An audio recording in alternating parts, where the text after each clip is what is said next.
아멘. 오늘 우리 함께 나눌 말씀은 사무엘상 10장 17절에서 24절 말씀, 16장 6절에서 13절 말씀 두 군데 찾도록 하겠습니다. 먼저 사무엘상 10장 17절에서 24절입니다. 구약성경 423면입니다.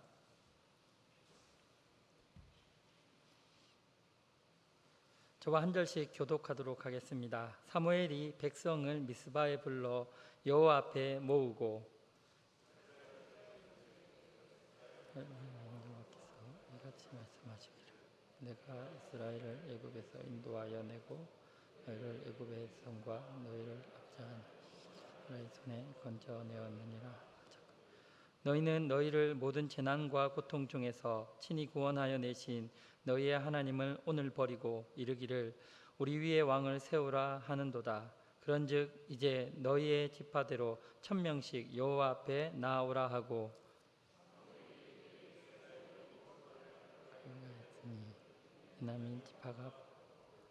베냐민 지파를 그들의 가족별로 가까이 오게 하였더니 마드리의 가족이 뽑혔고 그 중에서 기스의 아들 사울이 뽑혔으나 그를 찾아도 찾지 못하는지라.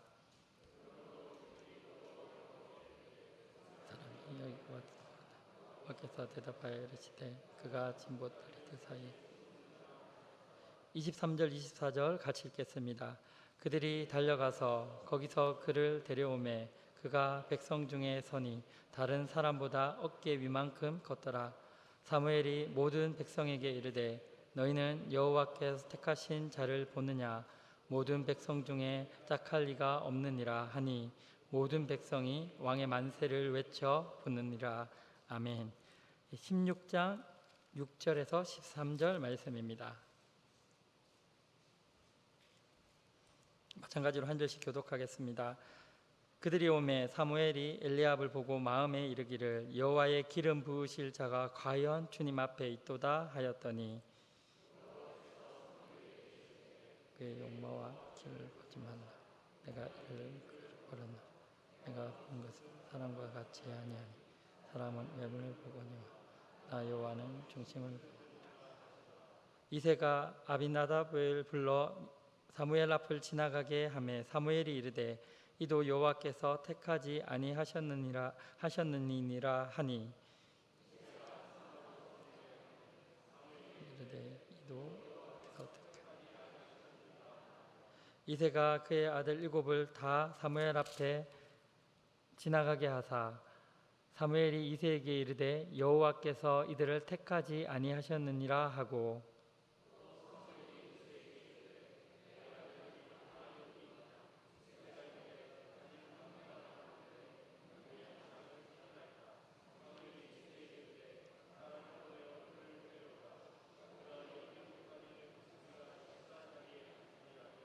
12, 13절 같이 읽겠습니다. 이에 사람을 보내어 그를 데려오매 그의 빛이 붉고 눈이 빼어나고 얼굴이 아름답더라. 여호와께서 이르시되 이가 그니 일어나 기름을 부으라 하시니라.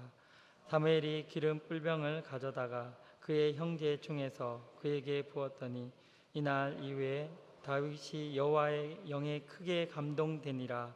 사무엘이 떠나서 라마로 가니라. 아멘. 네, 우리 좌우에 계신 분들에게 이렇게 인사하겠습니다. 주님의 사랑으로 사랑합니다. 인사하겠습니다. 네, 한 번 더 인사하겠습니다. 주의 사랑으로 사랑하겠습니다. 인사하겠습니다. 네, 감사합니다. 사무엘이 늙자 그의 아들들이 이스라엘의 사사가 됩니다. 사사란 심판하는 자, 재판하는 자, 통치하는 자들이라는 의미로 구약 시대의 백성들을 다스린 지도자를 말합니다. 그런데 사무엘의 아들들이 자기 아버지 사무엘의 행위를 따르지 않고 이익을 따라 뇌물을 받고 판결을 굽게 하였습니다. 이에 이스라엘 모든 장로가 모여서 라마에 있던 사무엘에게 달려갑니다. 사무엘상 8장 5절입니다. 그에게 이르되 보소서 당신은 늙고 당신의 아들들은 당신의 행위를 따르지 아니하니 모든 나라와 같이 우리에게 왕을 세워 우리를 다스리게 하소서 한지라. 이스라엘 백성이 두 가지를 이유로 왕을 요구하고 있습니다. 첫째는 사무엘이 늙었다라는 것이고, 두 번째는 사무엘의 아들들이 악행을 저지른다는 이유입니다. 얼핏 보기에 그들의 요구는 정당해 보입니다.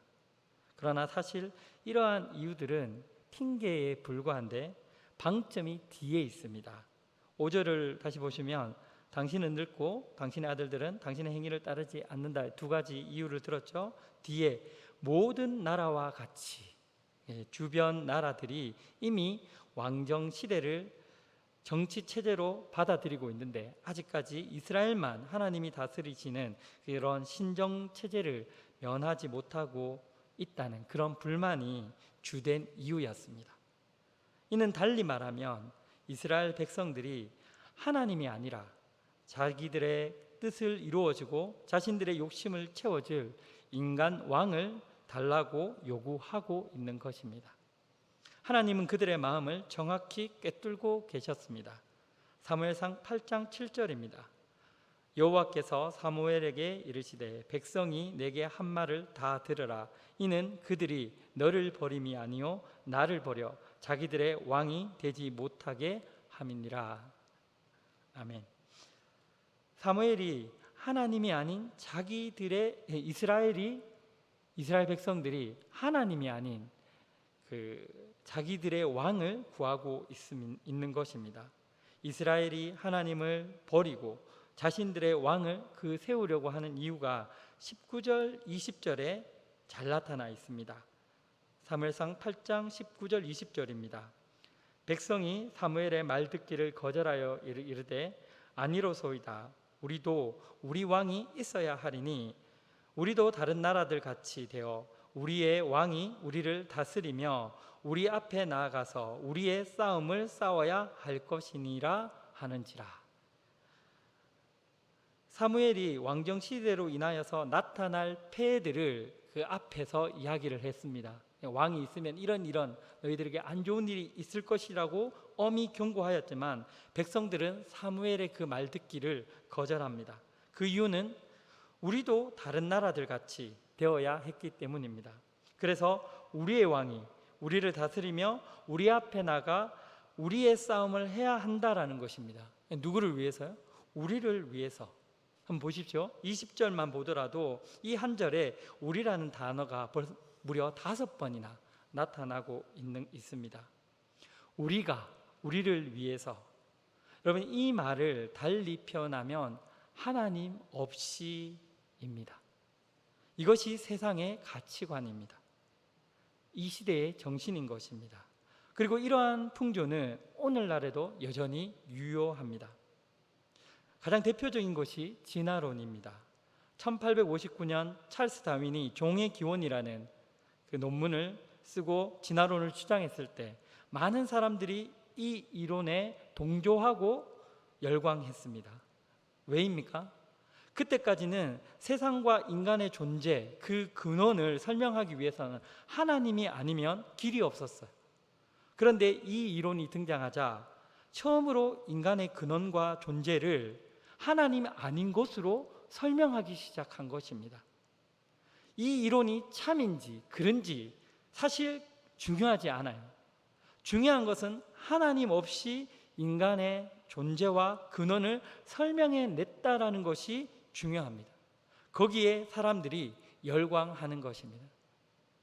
하나님을 배제시키려는 그 죄가 이 세상의 풍조입니다. 그러한 관점으로 이 세상을 바라보면 그야말로 이 세상은 죄가 판을 치는 아사리판입니다. 안타까운 것은 세상 사람들이야 하나님을 알지 못하니 그럴 수 있다 치더라도 하나님의 백성인 이스라엘, 즉 교회도 이러한 시대 풍조에 휩쓸릴 수 있다라는 것입니다. 경계하고 각성해야 합니다. 깨어 있어야 합니다. 우리의 모임, 봉사, 교제, 여러분 심지어 예배에까지 하나님 없는 우리끼리의 시간을 보내고 있지는 않은지 우리는 두렵고 떨리는 마음으로 살펴보고 점검해야 할 것입니다. 이스라엘 초대 왕인 사울의 왕위 등극은 이러한 배경을 가지고 이해해야 합니다. 사무엘상 9장부터 11장은 왕으로 세워짐을 받은 사울에 관한 이야기를 기록하고 있습니다. 사실 사울의 시작은 그렇게 나쁘지 않았습니다. 처음 그의 행보는 겸손했고 겸비한 자세와 태도를 취했습니다. 암몬 사람 나하스가 야베스를 치려하자 성령의 감동을 받은 사울이 33만 명의 의용병을 모집하여 적군을 대패시켰습니다. 여기까지는 좋았습니다. 그런데 사울이 즉위 후에 3,000명의 상비군을 편성해서 2,000명은 자신과 함께 믹마스와 베델산에 있게 했고 나머지 1,000명은 그의 아들 요나단과 함께 베냐민 기브아에 배치시켰습니다. 사울의 군대가 믹마스에 진군하자 블레셋 군이 그 압박을 가하게 됩니다. 그때 많은 군인들이 진지를 이탈해 버리죠.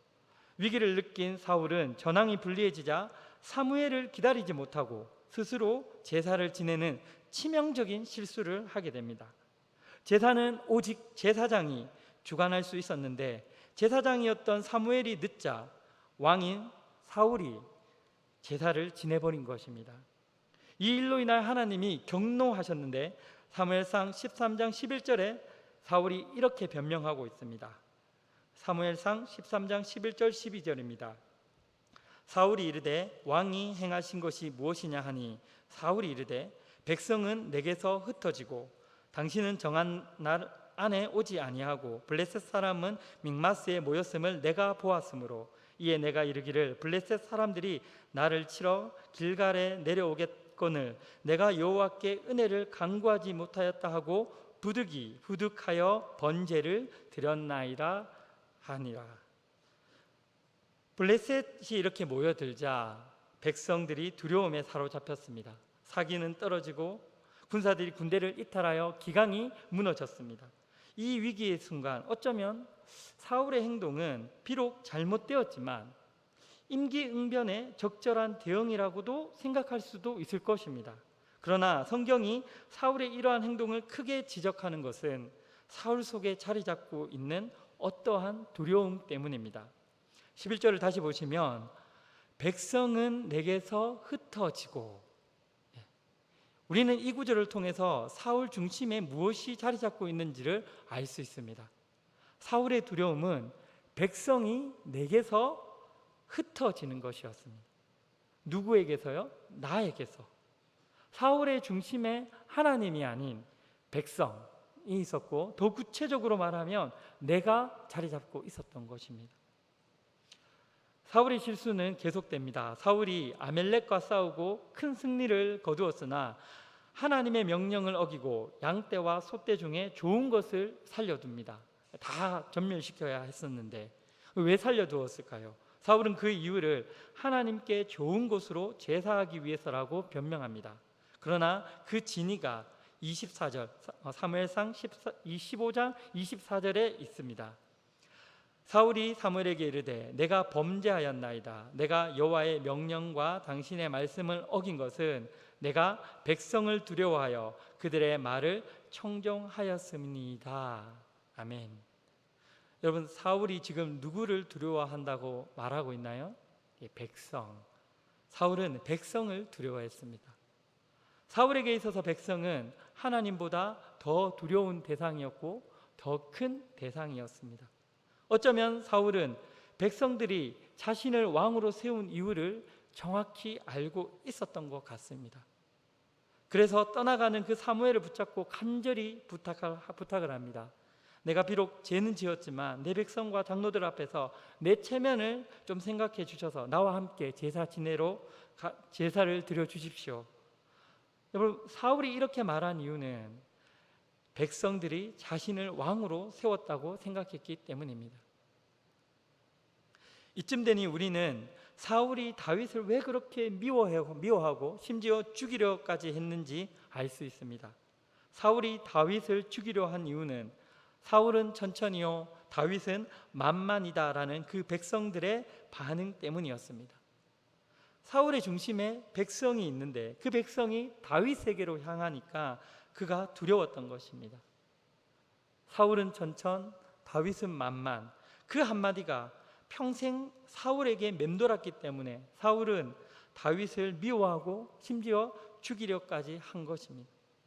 백성들의 마음이 다윗에게 향한다는 것이 사울로서는 견딜 수 없었던 것입니다. 여러분, 사울만 그렇습니까? 네, 우리도 별반 다르지 않습니다. 많은 사람들이 자신에게 주어진 직분이나 직책이 하나님으로부터가 아닌 사람으로 주어진 것이라고 생각할 때가 간혹 있는 것 같습니다. 그래서 너무 쉽게 저는 못합니다, 한 번도 안 해본 일이라서, 혹은 너무 바쁘거나 또는 잘 모르는 일이거나 스스로는 아직 그런 일을 할 준비가 안 되었다고 말하면서 준비가 되지 않았다고 이야기합니다. 정말 경험이 없고 시간이 없고 능력이 없는 것이 문제일까요? 물론 그럴 수도 있습니다. 그러나 주의 일을 하는데 사실 그런 것은 별로 중요하지 않습니다. 우리에게 주어진 직분과 직책의 부담을 느끼는 것은 사람을 의식하기 때문입니다. 사람들의 시선, 그 사람들로부터의 인정을 염두에 두고 있기 때문에 그 결과마저 내가 책임지려고 하는 것입니다. 다윗의 예를 보겠습니다. 다윗은 어떠합니까? 아마도 여러분들은 다윗과 골리앗의 싸움을 잘 알고 있을 것입니다. 다윗이 골리앗을 이길 수 있었던 그 이유가 무엇입니까? 사무엘상 17장 45절에서 47절 말씀을 우리 다 같이 읽어보도록 하겠습니다. 같이 읽겠습니다. 다윗이 블레셋 사람에게 이르되 너는 칼과 창과 단창으로 내게 나아오거니와 나는 만군의 여호와의 이름 곧 내가 모욕하는 이스라엘 군대의 이름으로 내게 나아가노라. 오늘 여호와께서 너를 내 손에 넘기시리니 내가 너를 쳐서 내 목을 베고 블레셋 군대의 시체를 오늘 공중의 새와 땅의 짐승들에게 주어 온 땅으로 이스라엘 하나님이 계신 줄 알게 하겠고 또 여호와의 구원하심이 칼과 창에 있지 아니함을 이 무리에게 알게 하리라. 전쟁은 여호와께 속한 것인즉 그가 너희를 우리 손에 넘기시리라. 아멘. 하나님이 불렀을 때 능력은 문제가 되지 않습니다. 능력은 하나님께로부터 오는 것이기 때문입니다. 시간도 하나님께로부터 오는 것이죠. 사울은 스스로를 사람에 의해 세워진 왕이라고 생각했기에 실패한 왕이 되었습니다. 사실 따지고 보면 사울을 세운 것이 이스라엘 백성이 아닙니다. 하나님이 하셨습니다. 다만 사울 스스로가 하나님이 자신이 세우셨음을 깨닫지 못하고 잊어버리고, 그래서 하나님이 아닌 백성들을 그 마음의 중심에 둔 것입니다. 하나님이 아니라 사람들을 더 의식한 것이죠. 하나님을 더 크게 보아야 하는데 백성들이 더 크게 보인 것입니다. 그런데 사울을 정말 하나님이 세우셨다고 굳게 믿었던 사람이 딱 한 사람 있습니다. 사울에 의해서 오해받고 모함 당했으며 심지어는 사울에 의해 살해 위협을 당했던 다윗이었습니다. 다윗은 사울에 의해 쫓겨다닐 때 2번이나 사울을 죽일 수 있는 기회가 있었습니다. 그럼에도 사울을 죽이지 않았습니다. 이유는 단 하나였습니다. 하나님이 기름 부어 세운 왕을 사람이 해할 수 없다는 것이죠. 사무엘상 26장 9절 말씀입니다. 다윗이 아비새에게 이르되 죽이지 말라. 누구든지 손을 들어 여호와의 기름 부은 자를 치면 죄가 없겠느냐 하고. 아멘. 사울의 실패는 하나님께 세움을 받지 못함이 아닙니다. 그도 분명 하나님이 세우신 사람입니다. 하지만 스스로 생각하기에 백성들이 자신을 왕으로 세웠다고 생각했기 때문에 그는 하나님이 아닌 백성을 그 마음에 둔 것입니다. 하나님보다 사람의 눈을 더 의식하였습니다. 그래서 하나님이 아닌 사람을 더 두려워한 것입니다. 다윗과 사울의 차이가 바로 여기에 있습니다. 물론 다윗도 말년에 큰 실수를 하죠. 그러나 하나님 앞에서 철저히 회개하고 하나님을 두려워하는 모습을 볼 수 있습니다. 또한 다윗은 비록 사울이 왕으로서의 자격이 없어 보일지라도 하나님이 그를 왕으로 세우셨음을 알고 그것을 인정했습니다. 그렇기 때문에 다윗은 자신의 손으로 사울을 처단할 기회가 주어졌음에도 그렇게 하지 않은 것입니다. 말씀을 정리하겠습니다. 이 세상은 하나님의 존재를 인정하지 않습니다. 하나님이 없다고 말합니다. 그런데 재밌는 것은 하나님 없이 살아가기에 더 큰 자유를 누릴 것 같은데 사실 그렇지도 못합니다. 하나님을 그 삶에서 배제시키니 오히려 엉뚱한 것들로부터 두려움에 떱니다. 자연을 두려워하고 물질의 결핍과 질병과 고통과 죽음을 두려워합니다. 여러분, 믿지 않은 사람들이 이사도 함부로 하지 못하는 것들을 많이 보셨을 것입니다. 이삿날, 결혼식 날을 그 날짜를 함부로 정하지 못합니다. 손 없는 날이라고 해서 그 날짜를 따로 두어 알지 못하는 두려움으로부터 자신을 지키려고 애를 씁니다. 우리를 위하여, 자기 자신을 위하여 하나님을 배제시켰지만 하지만 돌아오는 것은 더 큰 알 수 없는 두려움뿐이었습니다. 이런 말이 있습니다. 하나님만 두려워하라. 그리고 그 어떤 것도 두려워하지 말라. 하나님을 두려워하는 것, 하나님만 두려워하는 것, 그건 그리스도인에게 주어진 특권이며 축복입니다.